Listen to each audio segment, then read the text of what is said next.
Jésus m'a aimé. Aussi Oyoka,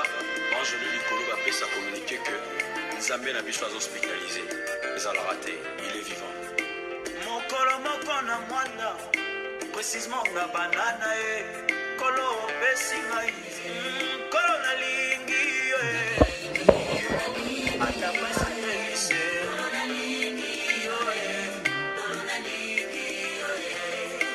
Natali bongo inama. Esika yosuanga. Kolo esali ikosomo. Yamuna kunisa. Natali libotananga. Tozanga kikrife. Kolo besiti na lelo. Yango tokumisa yo. Oh, Jésus m'a béni. M'a béni, m'a béni. M'a béni, Jésus m'a béni. Bisika nyoso akotaka. Bituma nyoso akotaka. Amemaka kaka elonga. Azana bombo. Jésus m'a choisi, choisi, choisi, choisi,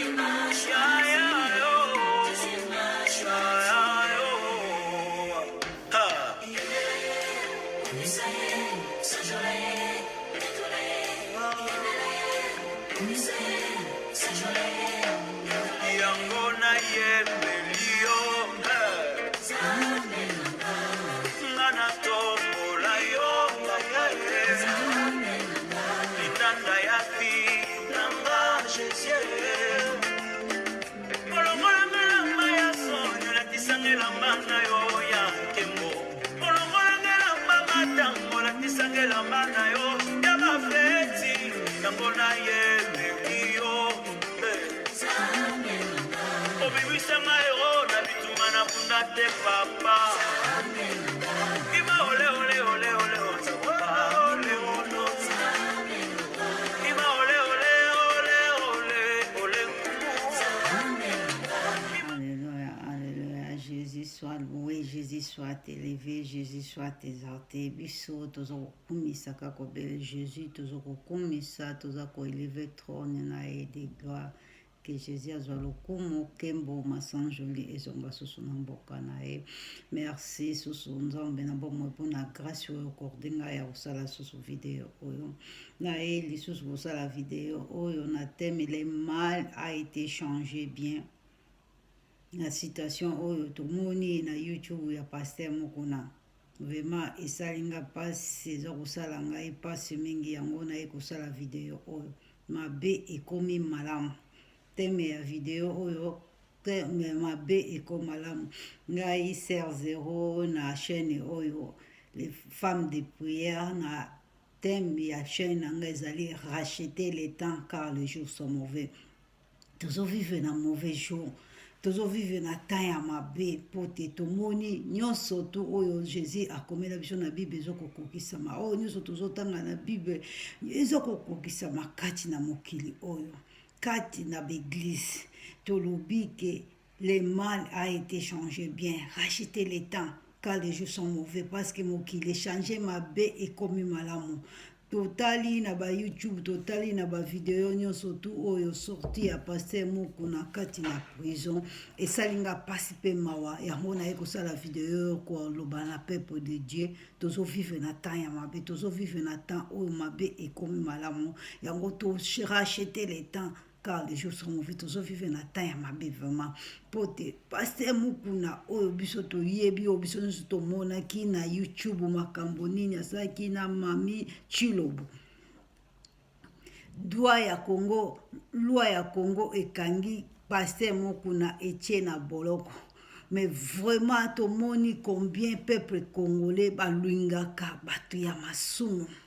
Combien peuple congolais balingaka masumu balinga mabe penza ke malamu na etanke tozokolela nzambe sala na mbote ya Congo nzambe saela biso na Congo nzambe sala nzambe akosala ebela bapromese oyo nzambe azopesa na mboka Congo mais tozomona mboka yango ya Congo vraiment mabe eza koleka mabe eleki vraiment ya komona kati na église oyo nzambe azopesa na mboka Congo mais tozomona mboka yango ya Congo vraiment mabe eza koleka mabe eleki vraiment ya komona kati na église mabe ya boye oyo pasteur Mukuna asalaki na Mami Chilobo na introduction na ina bana Mami Chilobo vie privée na ina ebite mais c'est no thème oyo Mami Chilobo apemetaki vidéo na lobike na eko déclarer ba bien na ngani tanki une femme veuve oyo akufelaki mobali ba bien aye ezaki na maboko ya pasteur Mukuna Mami ayaki ko déclarer yango ke Mukuna linge ko pesa ye avec une condition n'étant qu'azaki une folle femme ou bien une essence femme acceptaki ba condition nyonso oyo Mukuna apesaki ye ebimi na public loi ya Congo ekangi Mukuna vraiment Mukuna na tali ndenge nini batu bayambili Mukuna eza pasi pe mingi mais nakende na ona liloba na nzambe tuke na ona makomi na nzambe po tomona ke tozo vivre na temps ya mabe tomona ke vraiment to racheter les temps toza na temps ya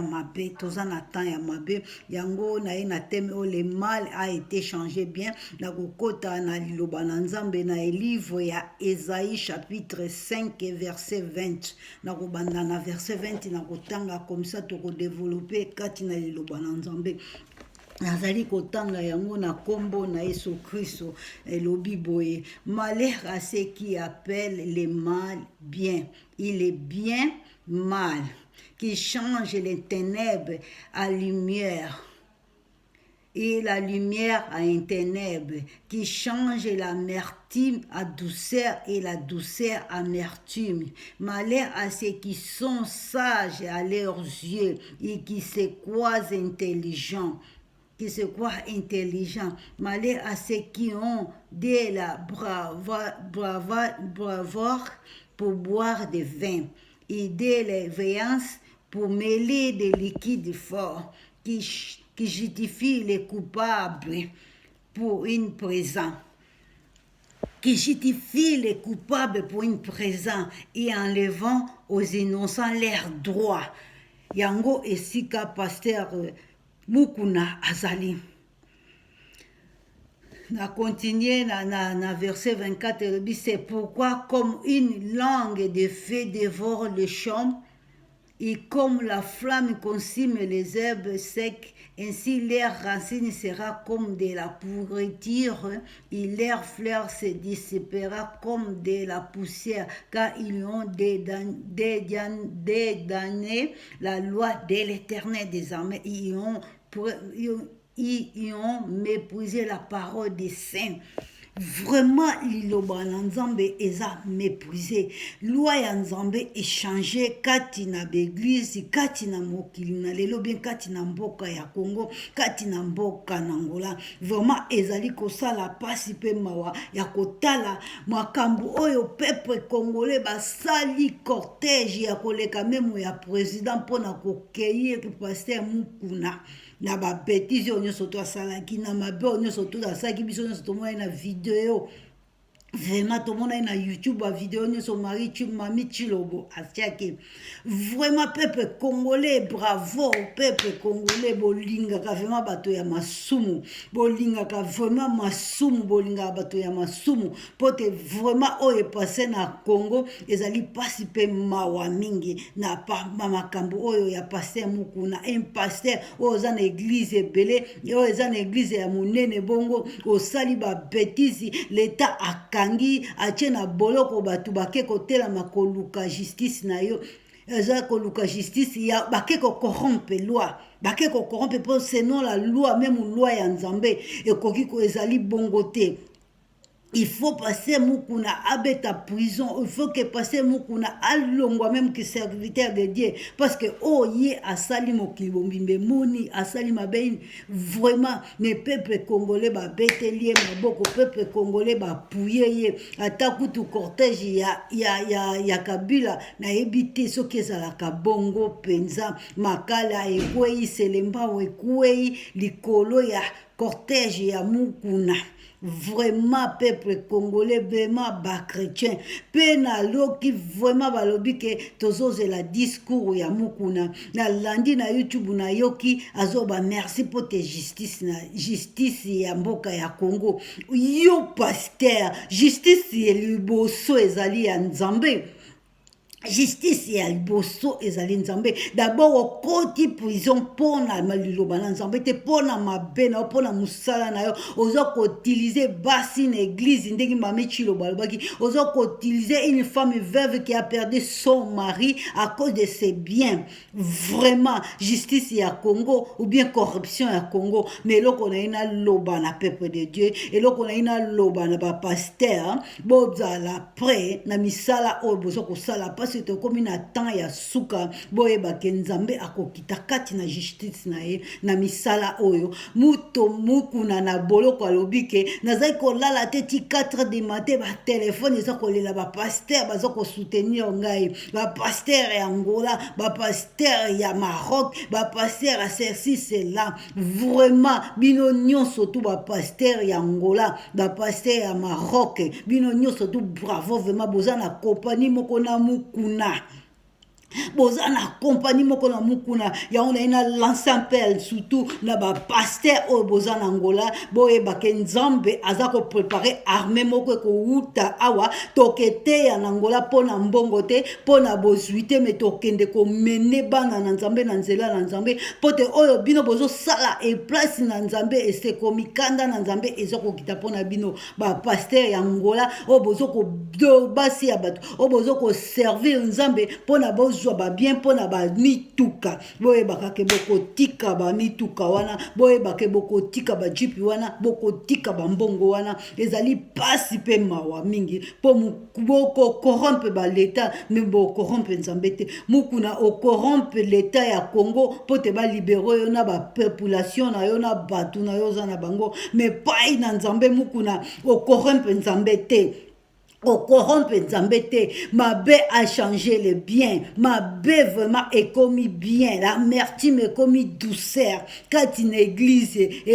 ya Nzambe combien bozo sala motema na Nzambe pasi ba soi-disant ba serviteur de Dieu soi-disant ba serviteur de Dieu Bible lobi que na dernier jour vous le verrez misala na bino za ko lakisa misala na bino za ko monisama boza ba faux serviteur de Dieu bozawana pona ko bebisa bana na Nzambe bozana pona ko bungisa bana na Nzambe bozana pona ko enrichir pona ko visa mabumu na bio pona ko tambola ba jipi na bio boye ba jipi na bino boko sala na yango ba accident boko kende na moto na ba mituka na bino minene wana boko tika yango po moko te akokita yango na se mabele boko za na pasi pe mawaloba bobongwana loba bo mikitisa ba pasteur ya Angola ba pasteur ya Congo ba pasteur ya Lingala bobongwana po o bino boza ko sala kanda na Nzambe ko kita pona bino mabe na bino se komi na zo na Nzambe kanda na Nzambe ko kita pona bino peuple congolais. Ina zonga vraiment na peuple congolais oyo vraiment bo sali scandale pona mako liberté ya mukuna vraiment bo lingaka bato ya masumu peuple congolais bolingaka bato ya masumu bolelaka te Nzambe sala biso parce que Dieu est saint Nzambe akoki ko sala te place mabe ezoko koma malamu Nzambe akoki ko sala te soki boza kolela Nzambe sala Nzambe so botena Isaïe chapitre 1 sur na verset 20 quelque boko mona tango tobela Nzambe akitisa kelonge azotala nani azobela kana mboka ya Congo oyo Nzambe azopromete biloko ebele ya malamu kaka bino bozo sala oboyebi combien bozo triste motema na Nzambe combien bozo kosala Nzambe pasi na misala na bino peuple congolais basali ya Nzambe ya Congo bobongwana Dieu m'a dit de vous dire kalaté bando frapper bino ba pasteur ba faux pasteur na ba oyo bobo vandi na église pona ko bebisa mwasi basi ya bato na basi ya mabala na kati église ya muku na mami chilo balobike azana groupe ya basi oyo azaka chaque toujours abiyo soki église esili yonde lelo ngana yo na basi ya mabala vraiment pasi pe mawa mingi bapaster aseka bapaster association ya nini ya kindumba aseka association ya bandumba oyo mokili mobiamoni bobeteli mokuna maboko liberté ya mokuna vraiment pasi na peuple congolais pasi na église de Jésus-Christ soi-disant église. Oh Seigneur, na batu bakenda kuna bapesi ba témoignage balobi ke nzambe na bango asali bango pour libérer pasteur na bango nzambe ni na koko sepela ni belobi mutu asali mabe mérité prison. Mutu asali justice na nzambe liboso sima ya leta batu oyo ba juge oyo ba magistrat bazwi loi epai na nzambe wapi justice na nzambe wapi justice ya nzambe na makambo ya mukuna na veuve femme oyo akeko déclarer ba bien na ye et place ya mukuna wapi justice na nzambe bino vraiment peuple congolais mawa pasi mingi na motema na nzambe na bana na nzambe otozo comprendre na tani tokomi eza les mêmes choses oyo arrivaki na temps ya suka Jésus Christ qui était saint mais mokili mobimba babelela ye bacrucifie ye bacrucifie ye ezali pasi pe mawa na bato oyo bazochange mabe malamu ezali pasi pe mawa na mboka oyo justice na nzambe eza kosalama te batutu na église na nzambe bibelobi ke na église na nzambe boprendre soin ya bafemme veuve bofele bendigent na baeglise na bino boza na yango te boza na bassociation bofele te boza na baso kaka ya basosi bajipi na bajipi ya basi na basi bajipi na bajipi vraiment na mboka ya Angola mema na mboka ya Congo mawa pe pasi pona bino ba faux pasteur mukuna ye bakanzamba koza kokita na justice na ye soko sepeli ke ba libérer yo mais au fou au corrompe go l'état ya Congo ye bakepa ina nzambe ko corrompe yete epai na nzambe okokorompe te mpo nzambe azotala yo kutu ata na babie na yo te oza kutu mpe na eloko te meme soki oza nango eza biloko ya mokili ekotikala na mokili okomema ata moko te muku na banga nzambe biso baoyo ba zero toye koloba epai na yo toye koloba na bino bafaux serviteur de Dieu bobongwana nazo kolanse message na peuple Angola population Angola bapasteur boza na Angola bobongwana boza kotue baarme à cause de l'argent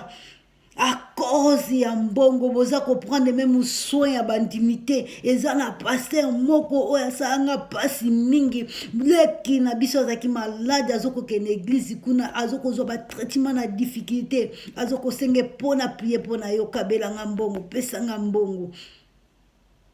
ezali pasi pe mingi bozosalela na nzambe mpona intérêt bozosalela nzambe mpona intérêt yango nzambe azokoresuscite basali na nzambe bokesalela nzambe sans intérêt mpona posa ya mbongo te biso tokoservi nzambe biso tokoservi nzambe mpona korachete milime oyo bino boteni en otage milime oyo bino bocaptive bokomisa bawumbu ya komemela bino mbongo koenrichi mabumu ekoma minene bajipe ya minene mabumu ya minene basi kama un pasteur divorcé ozotambusa église oza divorcé wapi exemplaire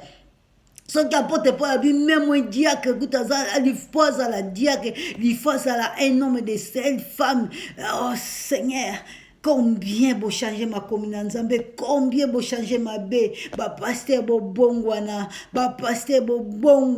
kanda na nzambe ezali koya mpona bino basali na nzambe bafaux serviteur de Dieu boza na poso belela mbongo boza na poso belela mijipi nzambe mutu abengi bino boza na souci ya bofele te boza na souci ya baveve te boza na souci ya baindigent te bambien bana bazolala na balabala combien baeglise eza na association bofele combien baeglise na Angola kutu no nayoki ata association moko ofele te na Angola na baeglise boza kotondisa na eglise boza kozwila mbongo koenrichir boyebake bokotika mbongo wana mukolo ezali bokotika mbongo wana bokotika yango na kotanga na livre na liki ya komona combien batu toza ingrat batu to changer mabe Jésus-Christ qui est Dieu, Jésus-Christ qui est Dieu, à Kiti, juste et saint, mais batu balobi crucifié les, a mérité kufa, que Barnabas yo ya zoboma batu, et ça le quoi mukuna, oya salima be, a mérité libre, li azala libre, a forcer le sous na mabe. Na ebite mbalo na ba sanzo nyoso to uti ko sala na ona prison so combien de bas bandozwa par jour hein? Ce qui combien bandorobima na ba par jour per ovimbisa mabomo pe mawa pe souci na moi si na zote ya mazolo wa penza mena biso sala nzambe na biso sala na biso na correction na nzambe ya ko sala na correction nzambe ya juste azali seli juste tokoki ko sala nzambe na correction to ko remercier nzambe na correction. Oh, muku na corrompe batu pote ba magistrat ba libéré. Oh Seigneur, participe mawa. Naza kotanga na livre ya Luc chapitre 23 verset 13 à 25 ya komona les mêmes choses pasaki na mokili. Jésus qui était saint, qui était innocent, batu balobi ke ba crier pour ba mériter kufa ke mutu ya masumu azala libéré. Azali participer mawa mingi kati na mokili la lelo mokili na lelo to changer mabe ko malamu. Nasa kotanga na livre ya Luc chapitre 23 verset 13 et le Bible. Pilate ayant assemblé les principaux sacrificateurs et les magistrats et les peuples leur dit: vous m'avez amené cet homme comme excitant les peuples à la révolte. Et voici, je l'ai interrogé devant vous et je n'aurai trouvé coupable d'aucune des choses dont vous accusez. Hérode non plus, car il nous a l'envoyé, et voici cet homme n'a rien fait qui soit digne de mort. Je les relâcherai donc après l'avoir châtié. À chaque fête, il était obligé de les relâcher une prisonnier. Ils se criant tous ensemble: fais mourir celui-ci et relâche-nous Barnabas. Cet homme avait été mis en prison pour une séduction qui avait eu lieu dans les villes et pour une meurtrière. Mutuyo abomaki, a séduisaki abomaki, batie na prison, mais batu bagangi balobi te mutu oyo azala libéré bakanga innocent baboma innocent Jésus-Christ. Yango makambo ezopase lelo na mokili, yango makambo ezokopase lelo na mboka na Congo. Vraiment yango eza kopase na mboka na Congo. Pilate leur dit, Pilate leur parlait de nouveau dans l'intention de relâcher Jésus, et elle criant: crucifiez, crucifiez-les. Pilate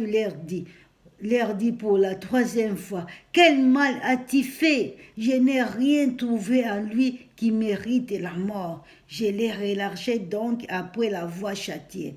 Mais ils insistèrent à grands cris demandant qu'il soit crucifié. Il leur crie l'important. Pilate dit que ce qu'ils demandèrent sera fait. Il relâchant celui qui avait été mis en prison pour sédition et pour meurtrier, qu'ils réclamèrent. Ils livrant Jésus à leur révolte. Vraiment, ya kotala oyo ezopase na mokili na lelo ezali pasi pe mingi ya komona oyo makambo mokili eza kosala na monde ya lelo. Vraiment tokomi wapi? Tozana un seul mot tozoloba ke racheter le temps car les jours sont mauvais. Tokomona na kati ya livre oyo Jésus-Christ amoni combien l'accusation du monde, combien le monde l'accusé, innocent qui était. Jésus aye koloba na livre ya liki kaka na verset 17. Na verset 27 à 31 et le Bible 27 à 31, il était suivi d'une grande multitude de gens du peuple et des femmes qui se frappant la poitrine et se lamentant sur lui. Jésus se tournant vers eux et dit: filles de Jérusalem, ne pleurez pas sur moi, mais pleurez sur vous et sur vos enfants. Vraiment Jésus amoni pasi alobi ke bolela pona ngai te bolela pona bino pe pona bino pona bana na bino. Car voici des jours viennent où on dira errez les stériles, errez les entrailles qui n'ont point enfanté, les mamelles qui n'ont point arlété. Vraiment ya kotala yango okoyoka pasi pe mingi, vraiment ya kotala innocent mokili elobi bokondane ye yango lelo wapi justice na nzambe ne tant que serviteur de Dieu okeke corrompe po boye bato balibere yo wapi justice na nzambe kati na bomoyo ya mami Chilobo, kati na bomoyo ya bafami veuve oyo nyonso bakotelama bakodeklare droit na bango. Wapi justice na nzambe? Wapi justice na nzambe? Olobi oza pasteur, olobi oza serviteur de Dieu. Vraiment ya kotala pe komona vraiment l'église ya munene ya maka wana nyonso tu boza koumela kati na se ya makolo ya mutu oyo aza koséduire mutu oyo asali mabe boza koumela na se ya makolo na bino na ye direction enfer. Na bino na ye muno tambusi na bino donc aveugle azo tambusa bino pe ba aveugle bino nyonso tu bokokwesa makati na libulu ya moto. Boko kwesama na libulu ya moto yoka basi bazo banzamba sali biso nzambe nina ko sala na mabebongo nzambe nina ko sala na corruption na o mokimo bima to mona ki mutaka lana ya mukuna. Vraiment nzambe asali nzambe nini ya Congo, nzambe ya Congo o elinga bato masumu. Oh Seigneur, nzambe ya justice akosala la justice ya bongo te, nzambe ya solo akosala biso makambo wana te. Corruption, et sa corruption. Mais, boye bakepa na nzambe, boko la corruption mon côté pour nzambe azan égard en bongo na bino te, nzambe azan égard na bino ya mituka na bino te, mais nzambe azota na motema. Combien cette femme azale l'autre habité sur une situation ni mami Chilobo. Azana situation ni. Netanke yon tambongo koluka tu obungisa mami Chilobo me yebaka nyoso oyo ko sala Bible dit que l'homme semera moissonnera oyo yoko lono kobuka yango okobuka yango bolobio o kabila mutapermettre okota prison nzambe mutapermettre yango nzambe mutapermettre misala na yo à travers mami Chilobo nzambe mutapermettre okota prison otosi nzambe te obimise no corruption mais yebaka nzambe akosalaka nzambe akoya na justice na yepai na yo mutkuna nzambe akotela na justice na bino ba complicité ne boza na mboka nyonso tu boza ko téléphoner boza ko encourager mabe Bible lobi na bino boza ko encourager muta mabe na ye muta mabe bino nyonso tu boza na jugement moko epai na nzambe boza na jugement moko epai na mutu aza juge mutu azaji se akotela mako jije bino eza pasi pe mawa na inkolo bala mama moko na inkolo bala papa moko oyo tambolaka okenda na beglise odisenaka te tale place nini oza kotia makolo tala pasteur nini aza kolesa yo po tokokende na fausse église ozoyebaka ozokesambela me ozokokende direction na moto ozokokende na direction na moto po basali na nzambe lokola mukuna bamambo nyonso tuna ye na bamambo ne boza na direction ya enfer boyebaka kanda na nzambe kokita mawa na nzambe ezali nanu pour l'instant bosaisir mawa bobongwana bochange baeglise boluke place oyo bazoteya nzambe na solo boluke place oyo mosali na nzambe azobanga nzambe po te bible soki elobi ke soki ya mabe bafaux baza mingi soki faux ezali nga na batoujours parce que vrai mpe ezali. Il y a vrai pesari, ba vrai serviteur bazali, bo luka te nombre ya population, mais bo luka ba qualité o nzamba zotala na mitema. Nzamba tala ka la mititude te, nzamba tala ka de place bato batondi te, mais nzamba tala ka bato baza disposer na motema na ye. Bato ba disposer mitema na bango pona ye, bato bazai ko kima masumu. Bato bazotambola na bato mabete. Ndenge lobi na Psaume chapitre 1, et l'homme qui marche pas avec les méchants, vraiment Église ya munene marque wana, oh Seigneur, ça me fait du mal vraiment na oki pasi pe mawa kotala pe wabi bazozela pe discours mutu awuti kokota par exemple masem discours ni na pona masumu akoti te pona kobanga nzambe akoti na prison pona masumu discours ni na koyela bino spirituel ni na koyela bino oya bien ba envoûtement oyela bino mensonge nzambe asali nzambe ni akosala na corruption nzambe ni akosala place ya mutu mabe bongo oh Seigneur Dieu d'amour oh Seigneur mawana yo shinga bala shondobolo hinga bala kotala vya komona justice ya veuve et oh Seigneur doit ya veuve vraiment eza méprisé méchant mérité vraiment Seigneur vraiment vous nzambe na bolingo pe na mawa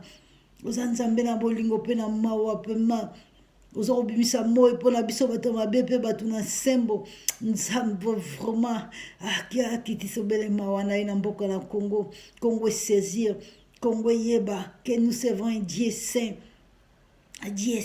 nous servons un Dieu saint nzambe apambisa bino vraiment bakompagnon mutumba ya mukuna nzambe alimbisa bino nzambe alimbisa kaka na bagrande français kaka na bafrançais minene yango kaka bokela ntina enfer bokomarche na moto kuna na bafrançais wana minene boyebaka tokomi na temps ya suka boyebaka tokomi na temps ya suka eloko nzambe atienga na loba na bino bafaux paster bokomona bamort subite ya kati na bino bokokufa afin ke bobanga nzambe au rien que au moins que bo repentir au moins que bo mikisa bobanga nzambe soki te kanda na nzambe kokita kati na bino oh Seigneur Shingabala, Shondobolo, Shingabala, j'ai mal au cœur de voir des choses comme ça, vraiment. Dans pasteur abonné l'église à boye penza et ton semble membre belé nyonso direction ya moto aveugle qui conduit les aveugles bien nyonso toute direction kenzamba limbisa bino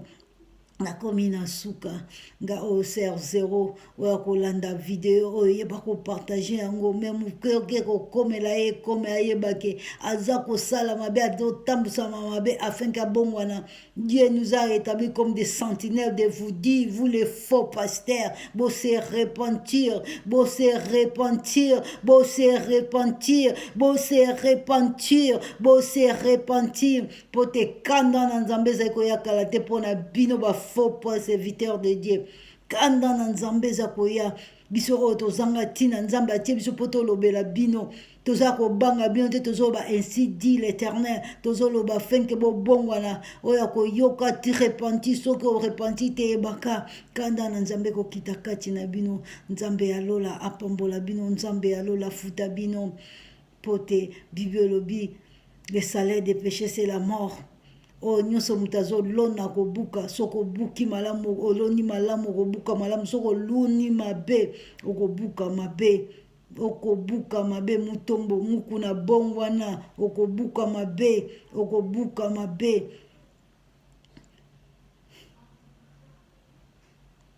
nzambe alola apambola bino nzambe alola afuta bino vraiment j'ai mal au cœur ya kolopesa message oyo na mokili bien na peuple de Dieu tolamuka toyeba tani tokomi na ntango ya mabe ntango ozokende eglize yeba paster ni azokoni oso omoni mabe longwa soko omoni mabe longwa luka ya vrai ezali eplasi fo ezali ya vrai ezali bapaster oyo bazaka na posa ya mbongo posa ya bajipe posa ya biloko ya mokili oyo bato biso toza na posa ya lola toza na soif ya kokende lola epai ya papa toza na posa ya biloko mosusu te me posa ya lola toza koaverti peuple de Dieu bana na nzambe bobongwana boluka bavrais église nzambe alola pambola bino nzambe alola futa bino c'était moi la sœur zéro près de Jésus-Christ na ministère oh racheter les temps car les jours sont mauvais nyonso tozovive eza na makomi nakomi na suka